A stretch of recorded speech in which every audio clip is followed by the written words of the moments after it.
Inshallah, in the next maximum 2 minutes, we're going to start the program. Inshallah. As being instructed now. Akíyàwó aláìsàn Oríyọmí Hamzat Àgídìgbò alára àwọn ọmọ bàbá wà sí àgbà láti ìjẹta wọ́n sunkún. Bàbá ẹgbẹ́ ìsinmi kẹ̀kẹ́ àwọn èèyàn bá bẹ̀rẹ̀ tó.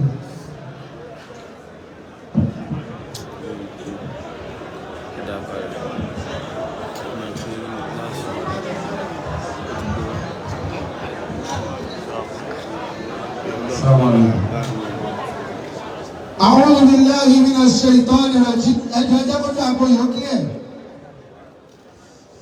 Now, we are waiting the arrival of the Deputy Governor of your state.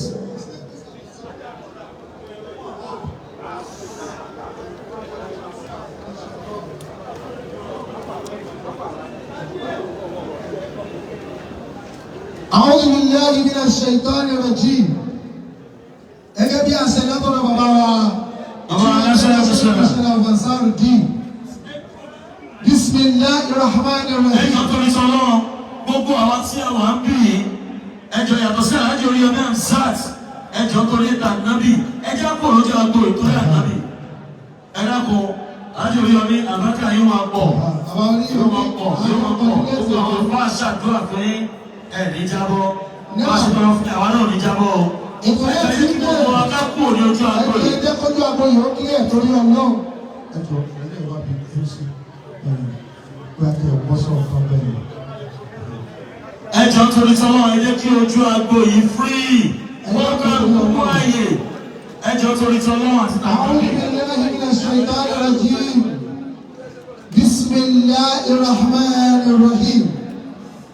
Alhamdulillahi alladhi lam yasbiq lahu halun فيكون أولا قبل أن يكون آخرا وهو الذي قهر عباده بالموت ثم الصلاة والسلام على من أرسل يتيما أو من ولد يتيما وعاش كريما ومات عظيما المنعوت من ربه بأطيب الناؤت وأجل الصفات وعلى آله وأصحابه وأتباعه وذريته وأنصاره وآل بيته ومن والاهم إلى يوم يرسل الله الأرض وما عليها وهو خير الوارثين. We are moving on to the opening prayer, inshallah. Gẹ́gẹ́ bí àṣírátọ̀ bàbá wa national missioner. Hello. Wọ́n náà bàbá Imam bàbá Zakariya Fani state missioner Lagos state. Wọ́n ní káwá ní ìgbà tó ṣe àdúrà bẹ̀rẹ̀ fún wa. Bàbá wa state missioner. Àwọn ni wọ́n ṣe àdúrà bẹ̀rẹ̀ fún wa. Wọ́n ní àtàwọn aláṣẹ ìbẹ̀rẹ̀ tó lè bẹ́ẹ̀ ní ṣe o. Ẹjọ́ gbogbo àwọn aláṣẹ ìbẹ̀rẹ̀ wọ́n ti gbọ́.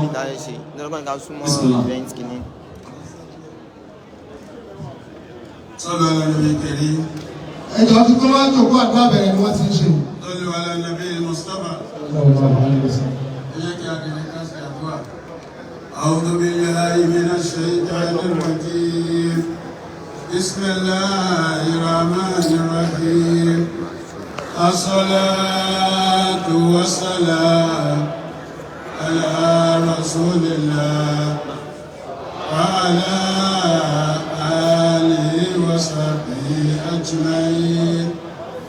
سبحان الله والحمد لله ولا إله إلا الله. الله أكبر الله أكبر الله أكبر ولا حول ولا قوة إلا بالله العلي العظيم. آمين. ربنا لا تزغ قلوبنا بعد إذ هديتنا وهب لنا من لدنك رحمة إنك أنت الوهاب. ربنا افرغ علينا صبرا وثبت أقدامنا وانصرنا على القوم الكافرين.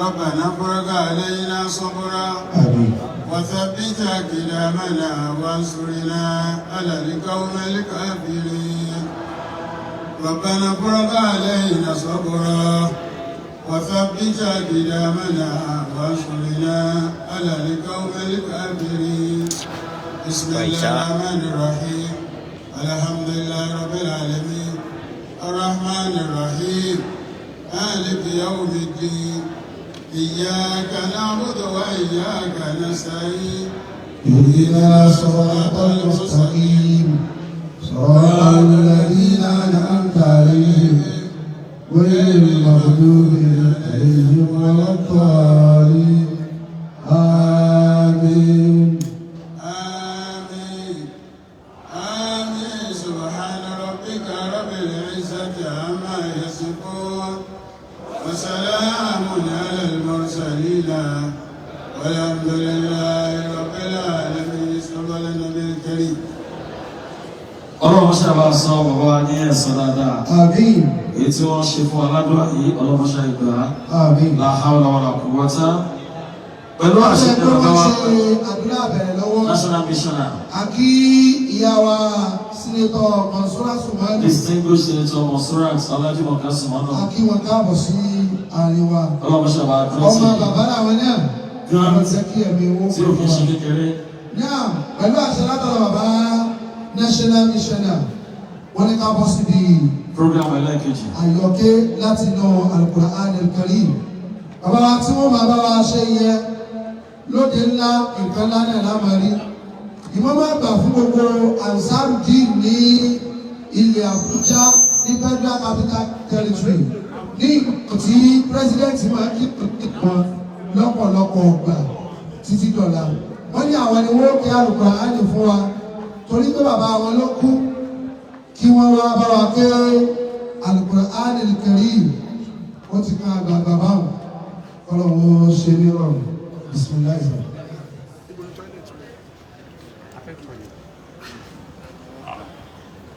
أعوذ بالله من الشيطان الرجيم بسم الله الرحمن الرحيم أقم الصلاة لدلوك الشمس إلى غسق الليل وقرآن الفجر إن قرآن الفجر كان مشهودا ومن الليل فتهجد به نافلة لك عسى أن يبعثك ربك مقاما محمودا وقل رب أدخلني مدخل صدق وأخرجني مخرج صدق واجعل لي من لدنك سلطانا نصيرا وقل جاء الحق وذاق الباطل إن الباطل كان زهوقا وننزل من القرآن ما هو شفاء ورحمة للمؤمنين ولا يزيد الظالمين إلا خسارا وإذا نعمنا على الإنسان أعرض عنها بجانبه وإذا مسه الشر كان يئوسا قل كل يعمل على شاكلته فربكم أعلم بمن هو على سبيلا ويسألونك عن الروح قل الروح من أمر ربي وما أوتيتم من العلم إلا قليلا صدق الله مولانا العظيم. الله أكبر. jáwé ìgbé ọlọ́run tóbi. Allahu Akbar. Agbọ́dọ̀ ìmọ̀mọ́ àgbà. Agbọ́dọ̀lẹ́nu bàbá ìmọ̀mọ́ àgbà fún Ansarudeen ní ilẹ̀ Àbújá. Ọlọ́jà kókó ọkọ̀ jẹ́ kí ẹ̀yin náà pẹ́ fún wa. Ọlọ́run àjọpọ̀ aláfẹ́ra kù bàbá. Lábẹ́ wípé wọ́n kí àlùkò àyẹ̀ lọ́wọ́.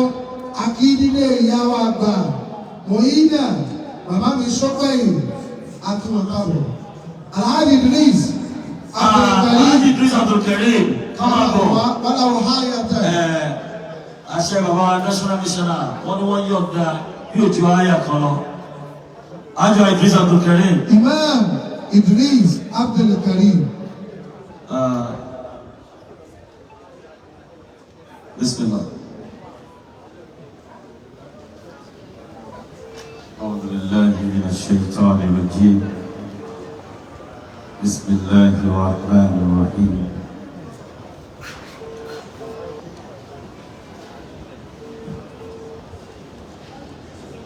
أعوذ بالله من الشيطان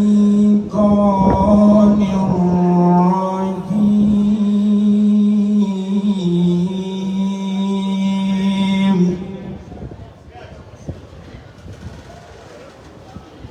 بسم الله الرحمن الرحيم.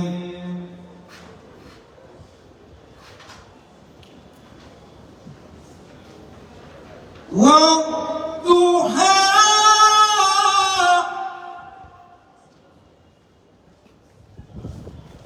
والليل إذا سجى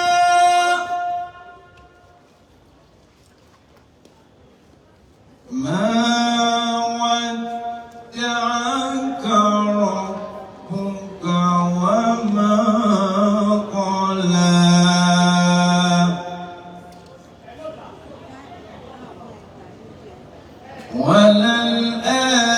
وللآخرة خير لك من الأولى.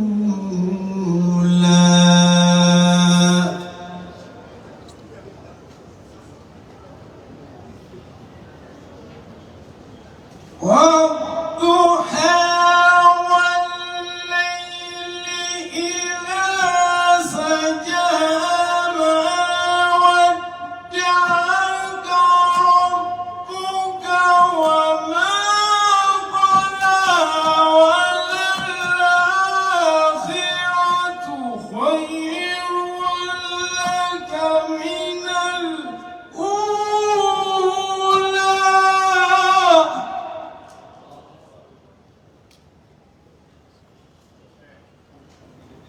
ولسوف يعطيك ربك فترضى.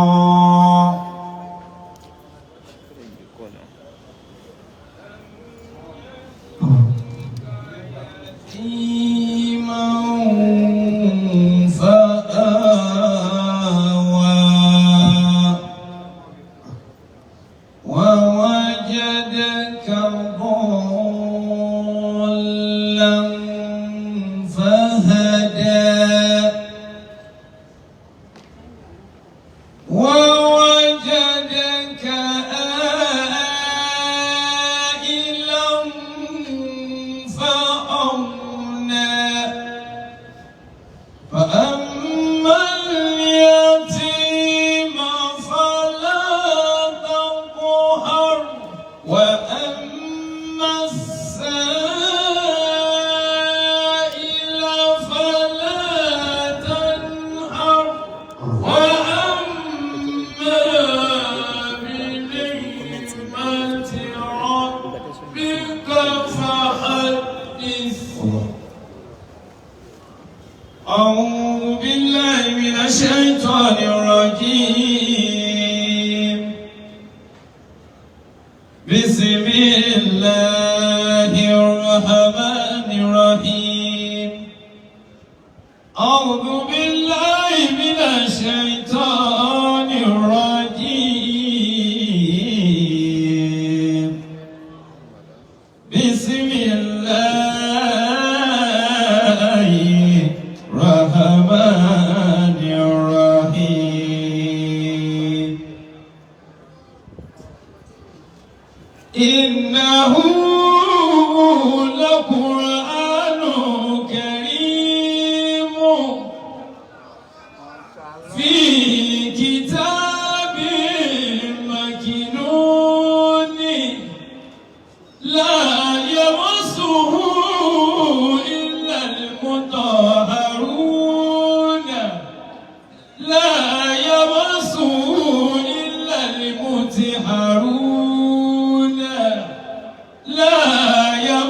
يلبسه إلا المتطهرون تنزيل من رب العالمين.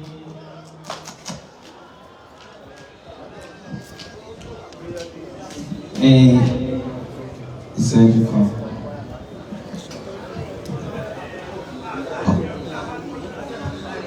Àwọn èèyàn wò pé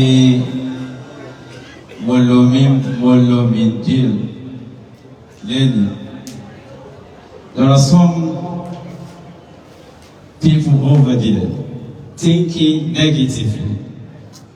I use this deal to honor my sheikh, Fadila Sheikh Muhyiddin Sultan Wa'iri. Ọdún yìí ni bàbá kọ́ mọ́sálásí. Wọ́n wò mí sùsùn, wọ́n fi mí jẹ máa wò. Ògbóṣù méjì ni bàbá kúrò láyé. Tí wọ́n bá ní lọ́kàn láti ṣe, tí wọ́n sọ fẹ́ bá ọlọ́run kan, tọ́lọ̀ fi mú wọn kúrò lórí ìpẹ̀, èròǹgbà wọn lè má ṣẹ.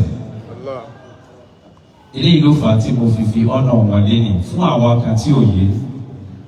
Bismillah, qul huwa Allahu. قل هو الله أحد الله الصمد لم يلد ولم يولد ولم يكن له كفوا أحد. Ọlọ́run mọ́ṣẹ́ bá wa san bàbá ọdún wá sí àgbáyé lẹ́sàn dáadáa. Ẹ bá ṣe á ní. Nígbà tí wọ́n dé Al-Qur'ani lọ́wọ́, wọ́n dá ẹ̀mí wa padà sọ́dọ̀ olówó wa. Bàbá olówó sí àgbáyé Sheikh Muhyiddin Ajani-Bello. Gbogbo ojú ló ń da omi, ọkàn wa ní àpá mi, ṣùgbọ́n àdísọ̀ kankan ju tí ó yọ Ọlọ́run nínú lọ. Nígbà tó dé Qur'an ni bàbá wa gba Khalifa bàbá wa Najmuddin Al-Kubra ni bàbá wa dé akíwọn.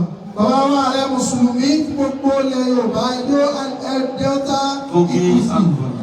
Akí bàbá wa káàbọ̀ sí àwọn ẹṣẹ́ o, ẹkú àṣẹyìndé, ẹkú àṣojúsẹ́yìn bàbá. Bàbá rẹ̀ ni wọ́n ké gbogbo bàbá báyìí. Bàbá ààrẹ Mùsùlùmí ilẹ̀ Yorùbá. Akí bàbá wa Kéwú Yẹmí, Kéwú Gbèmí. Ìgbésẹ̀ tó kàn gan náà ni àfihàn. Introduction pẹ̀lú àṣẹ bàbá National Mission Abuja Ansarudeen. Wọ́n ní ó pẹ́ jù fún introduction kò gbọdọ̀ kọjá ìṣẹ́jú márùn-ún. Ó ti ẹ̀ ṣeé ṣe ká wọ́n lò tó bẹ́ẹ̀. Nígbà tó pé àsìkò yẹn ni bàbá wa rẹ̀ wọlé. Wọ́n dẹ̀ ti ń ké gbogbo àwọn ìlàrí Ọlọ́run níkàlẹ̀. Lábẹ́ bẹ́ẹ̀ aṣàfihàn wọn. Gbogbo ẹni tó wà níbí lápapọ̀, ẹ̀yin oníwèé ìròyìn àti gbogbo àwọn tí wọ́n ń káńtà ń ṣe ìsílẹ̀, ẹ máa ká bá a ṣe ń wí àṣẹ òkú o. Àṣòkú o. Àṣẹ òkú o. Àṣòkú. Èyí tá ń ṣe yìí, ilé ò gbà wá mọ́.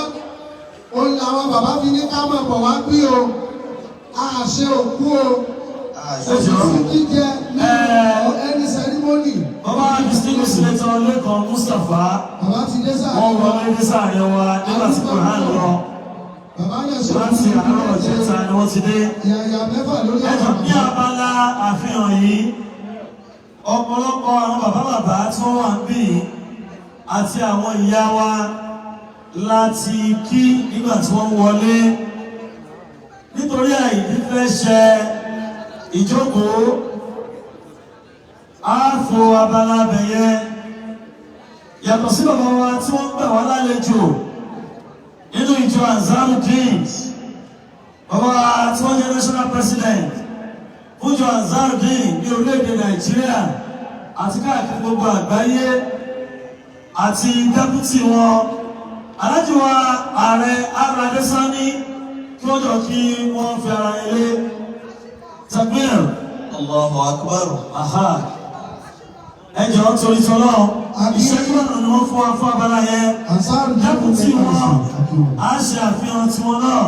Alhaji Yusuf Adébáyọ̀, Deputy National President. Ẹjọ́ àwọn méjèèjì yẹn a fi wọ́n kí alẹ́ fún ṣe àfihàn fún gbogbo Ansarudeen tí wọ́n lé. Ìyẹn wá distinguished senator Monsurat Sunono. A fi wọ́n kí gbogbo àwọn obìnrin tí wọ́n wà ń bì láti fi tó dé àti tó ti bẹ̀rẹ̀ tí ó máa ń jẹ́ Akíwọ̀n torí tọ́lọ́. ẹjọ́ gbogbo èèyàn pátá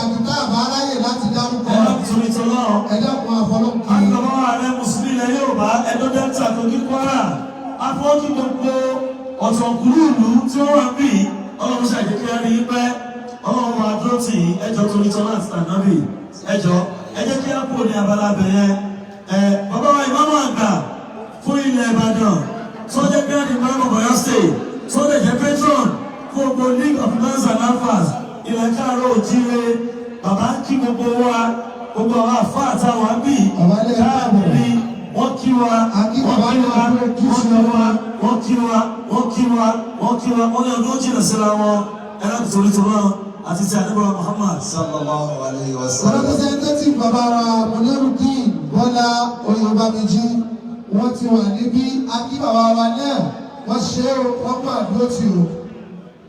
wọ́n ní àwọn tí wọ́n wá láti ẹ̀yìn odi orílẹ̀-èdè Nàìjíríà gbogbo àwọn tí wọ́n wá láti Abidjan àwọn tí wọ́n wá láti Benin Republic gbogbo àwọn tí wọ́n outside the country gbogbo ìpẹ́ta ni wọ́n kí Alhaji Hasan Ọlágbóyè Alhaji Ajibade Elias Alhaji Abdulkani gbogbo sí gbogbo sí Alhaji Mahmoud Mashood Alhaji Abdulrazak Gabon Alhaji Mukaram Bakare Ustaz Abdulaziz nítorí wọ́n fi èdè wọn náà wọ́n fi kọ èbó yẹn ọlọ́run ṣàbá kí jù bẹ́ẹ̀ lọ ẹ tí wọ́n bí rọrùn ẹ padà síbẹ̀ náà ní rọrùn ẹ̀dá ṣe ámì náà. ó fi bàbá wa Mufti bàbá wa onímìjìgbà gbogbo àwọn tí a wá láti ẹ̀yìn odi ìpínlẹ̀ Ọ̀yọ́ ọlọ́run nípa lẹ́yìn ọgbà gbogbo wa. now next thing. àti prọfẹsà ẹ dákun kọ́ máa bínú. ṣé ó tún méjì káláyé ṣayé gbé mọ́tò àmọ́ báyìí ó ti ń pè mo wò fóun ló máa ní. ìtọ́kàn ni àdúró lè báyìí. ẹjẹ wo ló máa ní nọ́mbà yìí. bàbá yìí wọ́n wá gbà. àwọn ọ̀gbìn mùsùlùmí fún ìpínlẹ̀ Ọ̀yọ́ bàbá wa pẹ̀lẹ́sọ̀ káàmì ìkọjá lọ́sọ̀ wọ́n kí gbogbo àwọn ọ̀kọ̀kùnló gbogbo àwọn àfáà gbogbo ọgbọ́nsá ni bàbá ní ká kí o lọ́wọ́ ló sì yí. Sheikh Al-Fulani ẹ̀ṣẹ̀ ẹ̀kú ìjókòó. àfáà sí ọjà ṣé pẹ̀lú àtìlẹ́ ẹ̀kọ́ ṣáwọn gbogbo àwọn wọn ọmọ bẹ́ẹ̀ ẹni máa lápapọ̀ ṣàwọn akíyó ara àwọn atájọ́ ń jọ́ ọmọ bàbá náà ni. gbogbo kánsò látòrí bàbá wa aládìísì kó kárí gbogbo àwa tí a tún òní jẹ́ tó jẹ́ kẹ́mi ní àárọ̀ tí máìkì yìí nìyẹn ká lè bá a máa fún gbogbo oníwọ̀n ní ìwọ̀n rẹ̀ pé ẹ̀ṣẹ̀ ẹ̀kú dìde dẹ̀ ká lè máa sọ fara ayé lẹ́nu gbogbo ẹbí àti gbogbo ọmọ àṣẹ òkú o. àṣòkò. ilé ìgbà wa mọ́ kò síbi táwọn èèyàn bá kí mọ́tò sí kò síbi tí a ti bẹ́ ẹgbẹ́ ọ̀dọ́ kó wọ́n ń ṣèlè ìnáwó ní o. àṣòkò ọmọ akẹ́kọ̀ọ́ gbogbo àfọwọ́n kí gbogbo àwọn ìtìhá ẹjọ́ ní àṣẹ ọ̀gá national missioner fújọ Ansarudeen ní orílẹ̀-èdè Nàìjíríà sí àgbáláyé wọ́n ní kí a bọ́ sí ètò fìdá etí bàbá wa Sheikh Imam Al-Mubarak Luqman Abdulrazak fún wa bismillah Al-Mubarak Imam Ansarudeen ní gbogbo branch أعوذ بالله من الشيطان الرجيم بسم الله الرحمن الرحيم عونك يا الله عونك يا معين إياك نعبد وإياك نستعين ní orúkọ gbogbo Ansarudeen jákèjádò gbogbo àgbáláyé akí gbogbo ẹ̀yà ìmọ̀ ọlọ́kùnrin akíjọba àdìkí lọ assalamu alaikum wa rahmatullahi wa barakatuh our president of our national office mission àti gbogbo our council of missions. أعوذ بالله من الشيطان الرجيم بسم الله الرحمن الرحيم. gbogbo akíyá tẹ̀lé wa pẹ̀lú istighfar.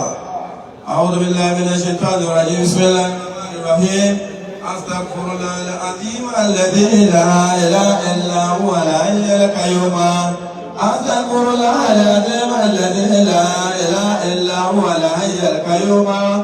أستغفر الله العظيم الذي لا إله إلا هو الحي القيوم. أستغفر الله العظيم الذي لا إله إلا هو الحي القيوم. أستغفر الله العظيم الذي لا إله إلا هو الحي القيوم. أستغفر الله العظيم الذي لا إله إلا هو الحي القيوم. أستغفر الله العظيم الذي لا إله إلا هو الحي القيوم. الذي لا إله إلا هو الحي القيوم. أستغفر الله العظيم الذي لا إله إلا هو الحي القيوم. أستغفر الله العظيم الذي لا إله إلا هو الحي القيوم.